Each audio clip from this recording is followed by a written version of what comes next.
Our aerial journey begins at the old whaling harbour of New Bedford, before crossing Buzzards Bay to Martha's Vineyard. Then it's across to Nantucket, another old whaling island, before heading north across Nantucket Sound to Cape Cod and Hyannis Port, home to the Kennedys. To the north is the Cape Cod National Seashore, and at the end of the peninsula is the old harbour of Provincetown.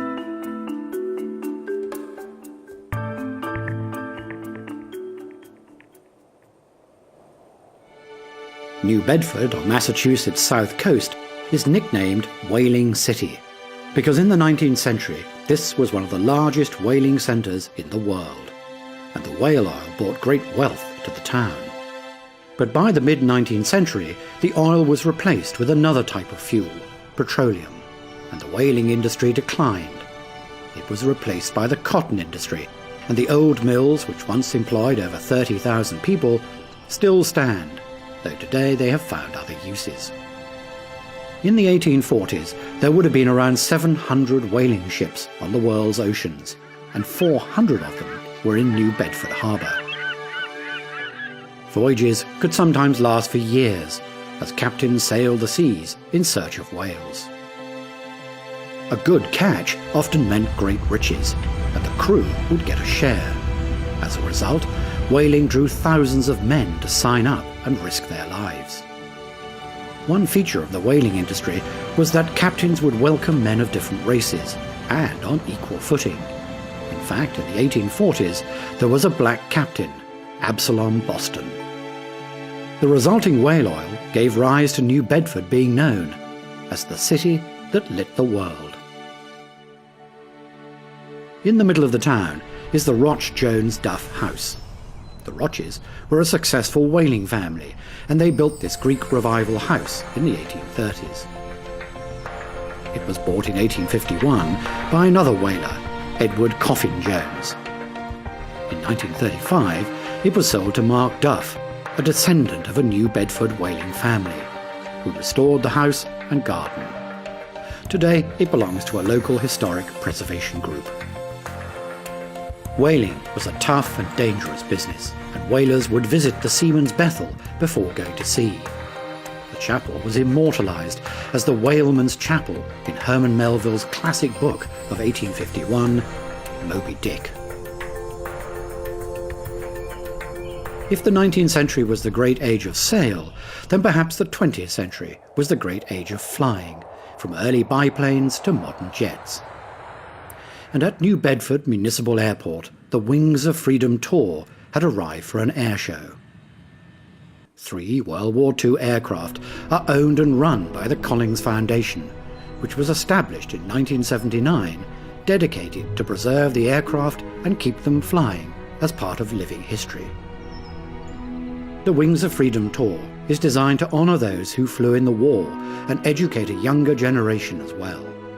Visitors can climb aboard, and those lucky enough to have a ticket can go on a 30-minute flight. This is the B-25 Mitchell bomber. And this is a B-17 Flying Fortress, and one of only 14 still flying in America. Behind is the B-24 Liberator, the only restored flying example in the world. All these aircraft now need a small fortune to be kept airworthy, and can cost up to $5,000 per flying hour to operate. And a new engine on a B-24 will cost nearly $80,000. The B-17 Flying Fortress is a heavy bomber made famous for its role in the daylight strategic bombing campaign over Europe in the 1940s. The B stands for Bomber, not Boeing, who developed the aircraft in the 1930s. Nearly 13,000 B-17s were built over a 10-year period.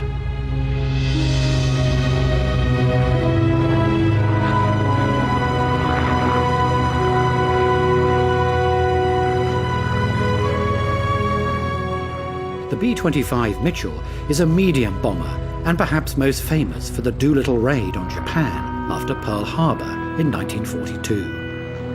It came into service in 1941 and nearly 10,000 aircraft were built.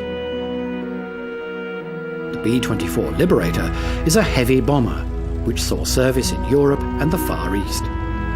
The aircraft was designed to be mass-produced, and at its peak, a new B-24 rolled off the production line every hour, and nearly 19,000 were built.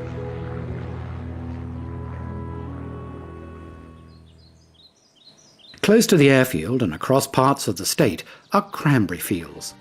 This dwarf evergreen shrub is found in acidic bogs and harvested in an unusual way.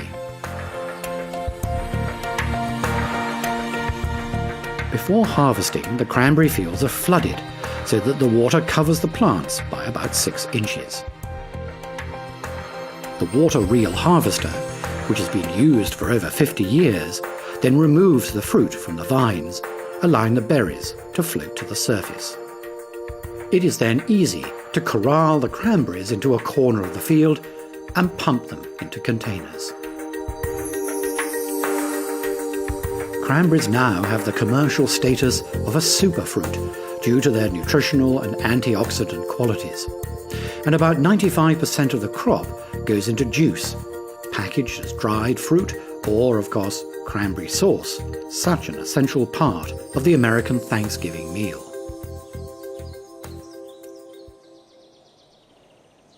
At the end of Butler Point is one of the few seaside golf courses in New England, the Kittenset Club. It was founded in 1922 and is one of America's most prestigious member-only golf clubs, and for years it has been consistently ranked by Golf Digest as one of America's 100 greatest golf courses. The name Kittenset comes from a native Indian word meaning near the sea.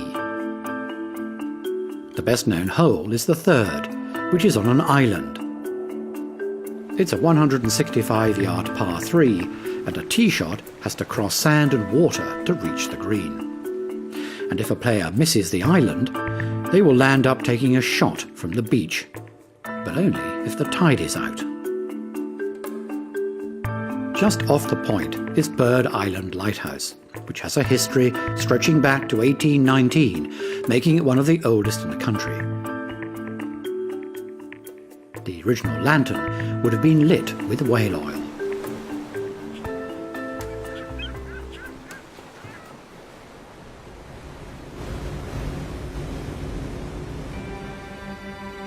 In the great age of sail, the bay was full of ships trading with Europe and the Orient, as well as all the whaling ships setting out or returning with their cargo of whale oil to home ports. In the middle of Buzzards Bay are the Elizabeth Islands. The largest is Noshaw Island, which is privately owned and protected by a family trust. In fact, 7 out of the 9 islands are owned by the same family. Nashawena Island is the second largest and has an official population of just 2 people. And at the end of the chain is Cuttyhunk Island, the site of the first English settlement in New England around 1605. On the south side of Buzzards Bay is the island of Martha's Vineyard and the Aquinnah Cliffs. From these shores, the Wampanoag Indians went hunting for whales centuries before the rise of the great whaling age of the 19th century. The brightly coloured clay cliffs are now protected as they form part of the spirituality and myths of the Wampanoag people, who form the greater part of the local population. Due to the chalk, the sea has a rare aqua colour, especially when the waves pound the cliffs, and sometimes a reddish colour is released as the waves wash over them. Standing on the top is Gay Head Lighthouse, built in the 1850s and replacing an earlier one from the end of the 18th century, which due to erosion was getting too close to the edge of the cliffs.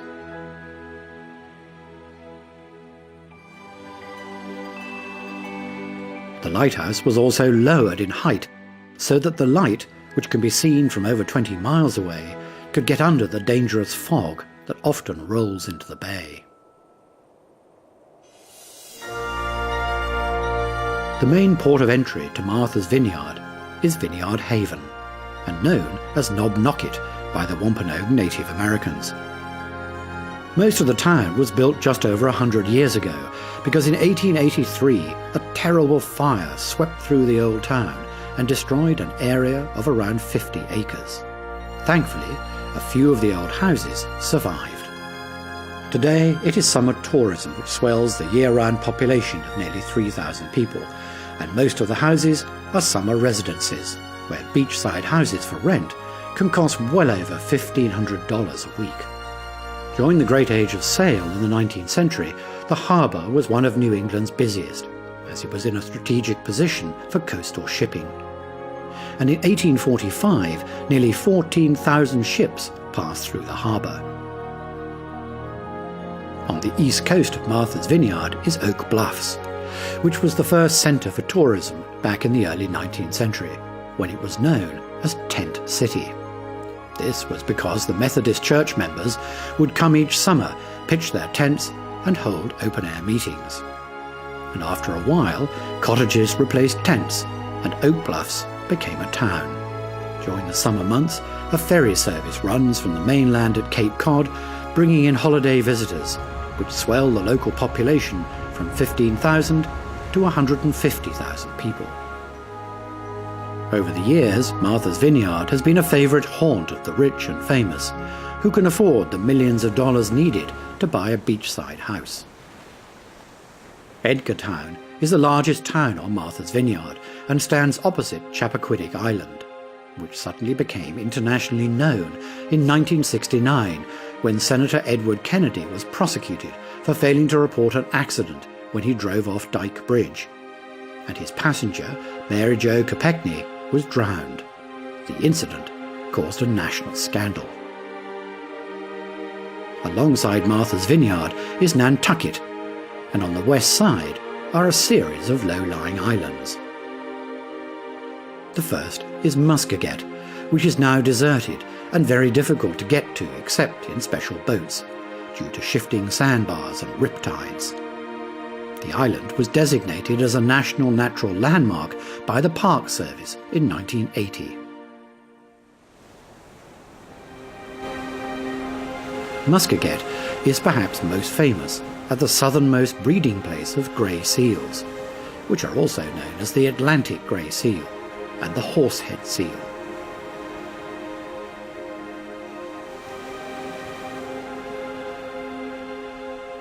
The island is one of the primary seal colonies off the New England coast, and since 1972 they have been protected from hunters by an Act of Congress. And today around 2,000 pups are born each year during the autumn.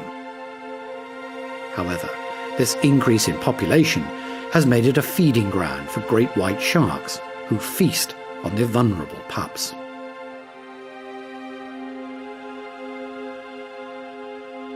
Tuckanuck Island is owned by its summer residents, who live in the 35 houses.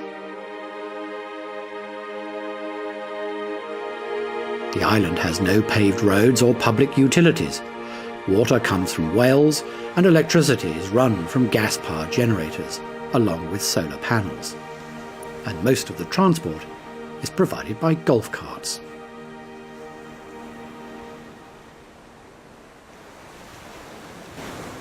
For those not wanting such a simple life, then on Nantucket all the public utilities are available.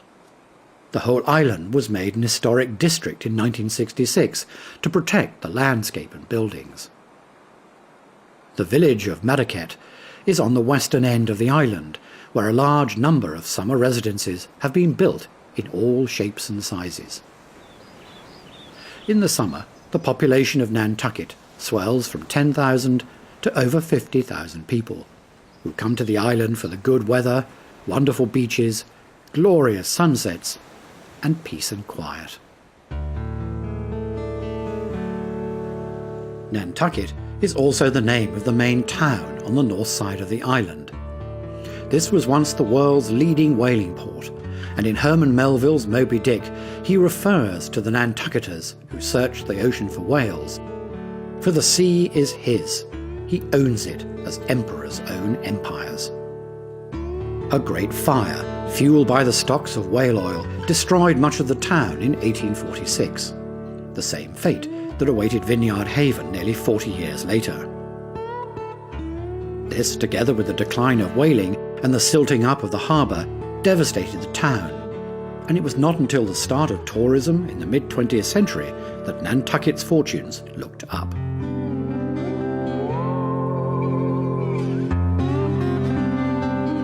Whaling ships have given way to jet catamarans, which ferry passengers to and from the mainland in excess of 40 miles an hour.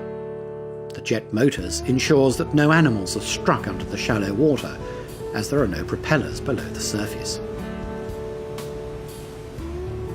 There are also regular car ferries as well, and for the wealthier visitor, the local airport can cope with private jets.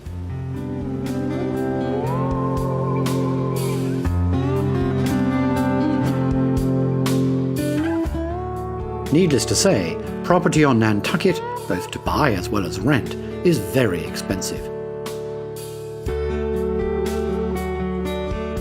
Some houses can cost over $20 million, and even a small condominium will set you back around $200,000. And a beachside rental can set you back anything up to $20,000 a week.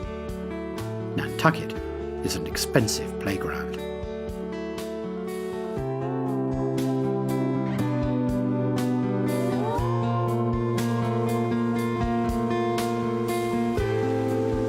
On the east coast at Ciscasset, the cliffs are lined with expensive summer residences. However, the sea is slowly eroding the cliffs away, and it will not be too many years before the front row of houses suddenly land up as beach huts. In 2007, the Sankaty Head Lighthouse, which was built in 1850, was moved about 100 metres inland to avoid it tumbling into the sea. In 1843, an engineer noted that there is a fatal spot upon the coast of Massachusetts where many a brave heart and many a gallant ship lie buried in one common grave. The shoals of Nantucket are known and dreaded by every navigator on the Atlantic. And the light still shines out today.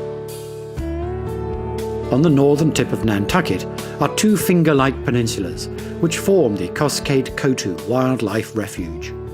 Visitors can see horseshoe crabs, basking seals, shorebirds, deer, and even raptors.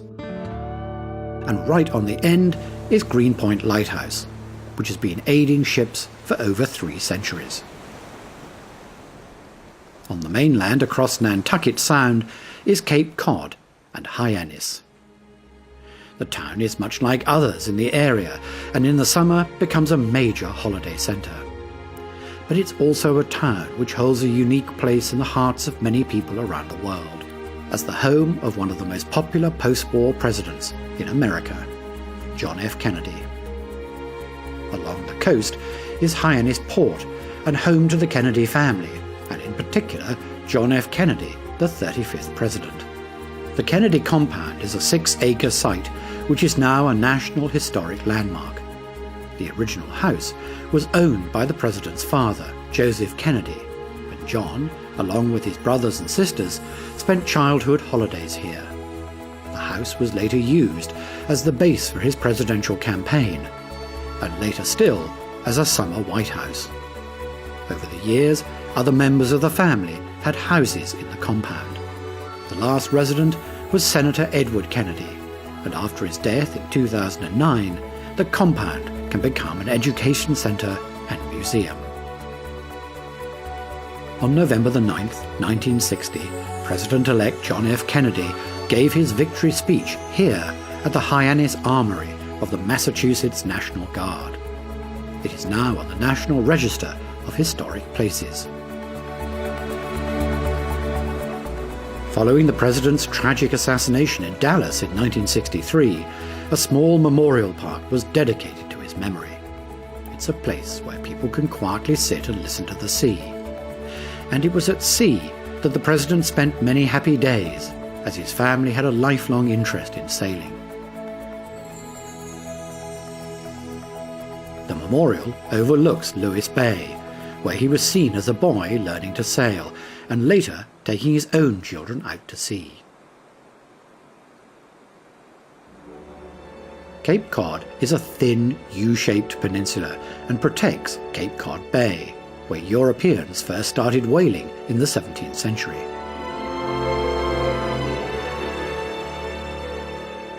On the east side, where the Atlantic Ocean meets the land, is the Cape Cod National Seashore, 40 miles of coast, ponds and pine woods. It became a national park through the support of John F. Kennedy in 1961. And around 4 million people a year come to enjoy the unspoiled beaches.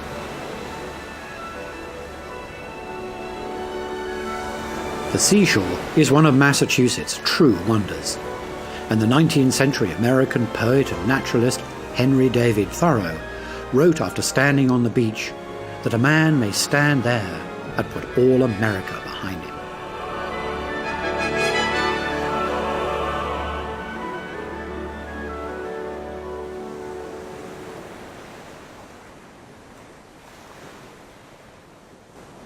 The Cape Cod National Seashore follows the curve of the peninsula right to its northern end. And at the northern end is Provincetown, which has a history stretching back to the early 17th century and the arrival of the Pilgrim Fathers.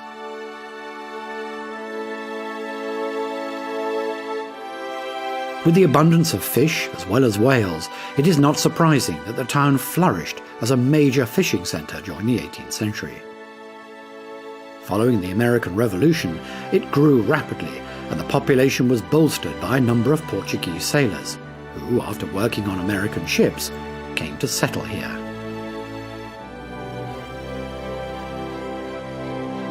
By the end of the 19th century, Provincetown was becoming a centre for writers and artists, and as the fishing industry declined, the art community took over many of the buildings. Among the writers who once resided here were Tennessee Williams and Eugene O'Neill, and artists included Jackson Pollock and William de Kooning. In the mid-60s, the character of the place appealed to the hippie movement, as property was cheap and rents low, especially during the winter. In the 1970s, the town became a pioneer in promoting gay tourism, and is now one of the best-known gay summer resorts on the East Coast.